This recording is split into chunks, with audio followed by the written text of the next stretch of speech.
Eh bien, il est déjà devenu évident que l'Europe se prépare à une grande guerre et que les forces armées françaises et polonaises s'entraînent à une frappe nucléaire contre la Russie en cas de conflit.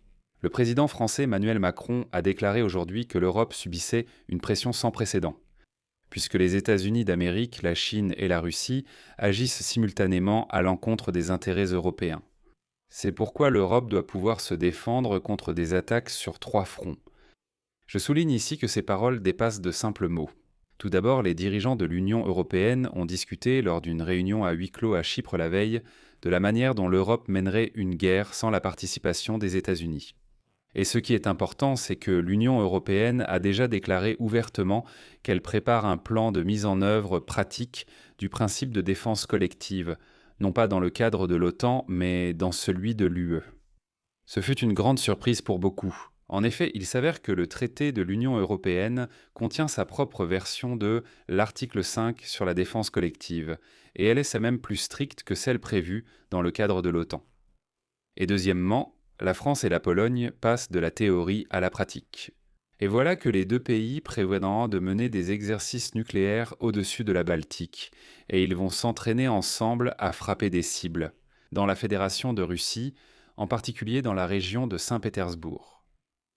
Je m'appelle Alexei Pitchi, discutons ensemble de ce sujet, mais avant de commencer, je vous demande de vous abonner à la chaîne, de liker cette vidéo, d'écrire n'importe quel commentaire sous cette vidéo et de vous abonner à mon canal Telegram Pitchi News. Le lien se trouve dans la description de cette vidéo. Alors, aujourd'hui, le président français a choqué beaucoup de monde par sa déclaration. En particulier, Macron a soudainement déclaré que l'Europe se trouvait sous une pression sans précédent, car les États-Unis, la Chine et la Russie agissent simultanément à l'encontre de ses intérêts. C'est pourquoi il a appelé les pays européens à être plus autonomes et unis. Je vais maintenant citer Macron. Nous ne devons pas sous-estimer qu'il s'agit d'un moment unique où les présidents des États-Unis, de la Russie et de la Chine sont catégoriquement opposés aux Européens. C'est précisément le moment de nous réveiller.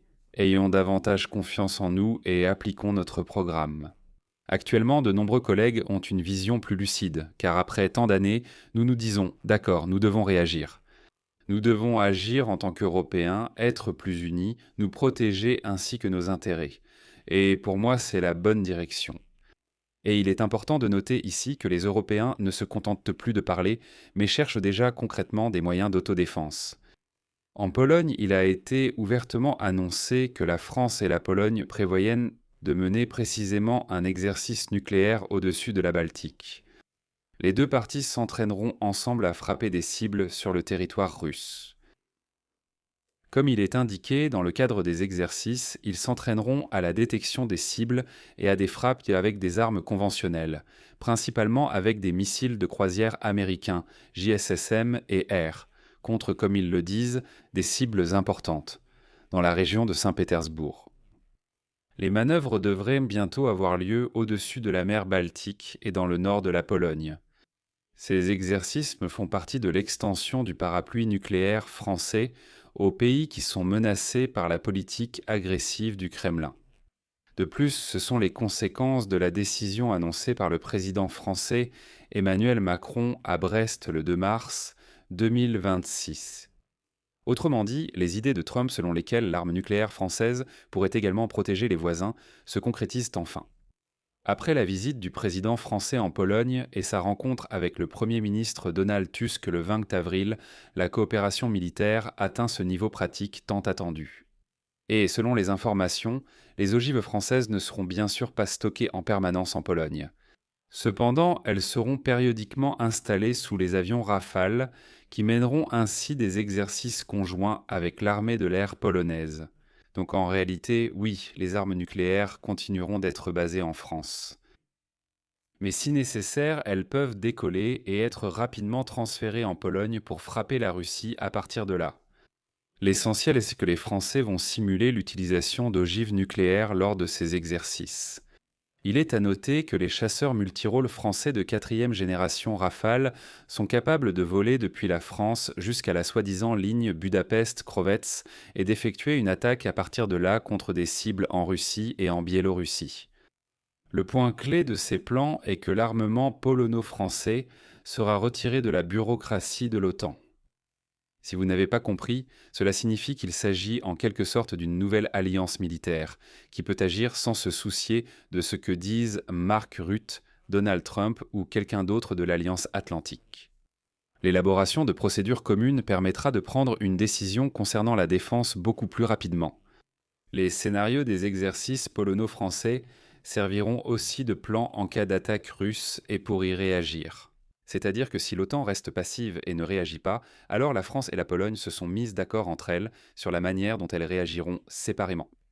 De plus, les dirigeants de l'Union européenne ont déjà chargé les responsables de préparer un plan de mise en œuvre pratique de la disposition sur la défense collective. C'est ce qu'a annoncé vendredi Chypre, qui préside actuellement l'Union européenne. Comme l'a déclaré le président chypriote Nikos Christodoulidis, les dirigeants de l'Union européenne sont parvenus à un accord selon lequel il est temps de préciser la disposition de l'article 42, section 7 du traité de l'Union européenne. Et il est important de noter qu'à la différence du traité de défense collective prévu par l'article 5 de la charte de l'OTAN, la disposition de l'article 42, paragraphe 7, de l'Union européenne sur l'entraide n'est toujours pas soutenue par des plans opérationnels détaillés ou des structures militaires.